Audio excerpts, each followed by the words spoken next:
코리아 베스트 법무법인 KB의 홍민호 변호사입니다. 최근에 대법원에서 흥미로운 판결로 헌법과 형사소송법의 대원칙을 다시 한번 확인한 사실이 있습니다. 우리나라 헌법은 피고인 또는 피의자의 유죄가 증명되지 않는 한 무죄로 간주한다는 무죄 추정의 원칙을 천명하고, 형사소송법은 증거재판주의, 자유심증주의 원칙을 분명하게 밝히고 있습니다. 최근 대법원에서 모발에서 필로폰 성분이 나와 마약류 관리법 위반 혐의로 기소된 피고인에게 실형을 선고한 판결이 파기환송되었습니다. 대법원은 마약류 관리에 관한 법률 위반, 특정범죄 가중처벌 등에 관한 법률 위반, 도로교통법 위반 등의 혐의로 기소된 A씨에게 징역 1년 2개월을 선고한 원심을 파기하고 지난달 31일 사건을 서울 북부지법으로 돌려보냈습니다.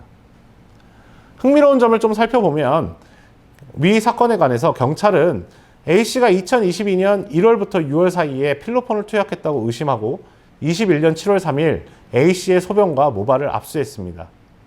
소변에서는 필로폰 성분이 검출되지 않았지만 모발에서는 검출되었고, 압수된 모발은 약 7cm 정도의 길이였습니다. 통상 마약 수사를 할 때 모발은 3cm씩 잘라 투약 시기를 판별하는데, 이때는 구간별 감정이 이루어지지 않았습니다. 위와 같은 이유로 A씨는 기소를 면했습니다.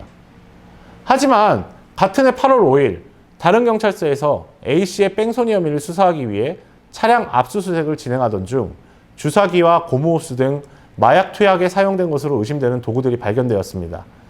이에 경찰은 8월 24일 재차 A씨의 모발과 소변을 압수해 검사를 했으며, 이번에도 소변에서는 필로폰 성분이 나오지 않았으나 길이 6에서 9cm의 모발에서 필로폰 성분이 나왔습니다. 이때에는 구간별 감정 결과 3cm, 6cm, 9cm 구간에서 전부 필로폰 성분이 검출되었습니다. 검찰은 1차 소변 모발 압수 다음 날인 7월 4일부터 2차 압수 날인 8월 24일까지의 사이에 A가 알 수 없는 장소에서 필로폰을 투약한 혐의로 A씨를 기소했습니다. 위 A씨의 마약류 관리법 위반 혐의에 대해 1심은 무죄를 선고하였지만 2심은 유죄로 판단했습니다. 하지만 대법원은 검사가 제출한 증거만으로 A씨가 두 압수수색 사이에 새로 필로폰을 투약했다고 단정할 수 없다는 취지로 원심을 파기했습니다. 이건 중요하기 때문에 그 법원의 구체적인 판단을 살펴봐야 합니다. 법원은 사람의 머리카락이 평균 한 달에 1cm씩 자란다는 가정으로 7월 압수수색 당시 7cm의 모발에서 필로폰 성분이 나왔다면 1개월 21일 뒤인 8월 압수수색 당시에는 최대 9cm까지 필로폰 성분이 검출될 수 있다는 점을 지적하였습니다.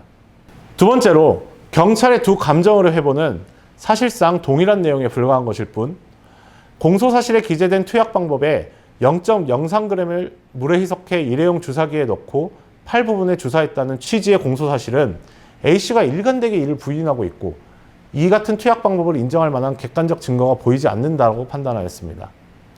반면에 8월 24일자 압수수색에 따른 A씨 소변에 대한 감정어뢰 회보에서도 필로폰이 검출되지 않았고, 차량에서 발견된 소형 주사기에서도 A씨의 DNA 등이 전혀 검출되지 않았다며, A씨 양쪽 팔에 여러 차례 근접 촬영이 이루어졌지만 주사 자국조차 발견되지 못한 점 등은 오히려 A씨 주장에 부합하는 정황이라고 볼 여지가 크다고 설명했습니다. 중요한데요. 네 번째로, 법원은 모발 감정 결과에 기초한 투약 가능 기간의 경우 추정은 수십일에서 수개월에 걸쳐 있는 경우가 많은데, 마약류 투약 범죄의 특성상 그 기간 동안 여러 번의 투약 가능성을 부정하기 어려운 점에 비추어 볼 때, 그와 같은 방법으로 추정한 투약 가능 기간을 공소 제기된 범죄의 범행 시기로 인정하는 것은 피고인의 방어권 행사에 현저한 지장을 초래할 수 있다며, 매 투약 시마다 별개의 범죄를 구성하는 마약류 투약 범죄의 성격상 이중 기소 여부나 일사부재리의 효력이 미치는 범죄를 판단하는 데에도 곤란한 문제가 생길 수 있다라고 판단하였습니다. 마약류에 관한 접근이 쉬워지면서 한순간에 잘못된 판단으로 마약사범으로 입건되어 수사와 재판을 받는 일이 늘고 있습니다.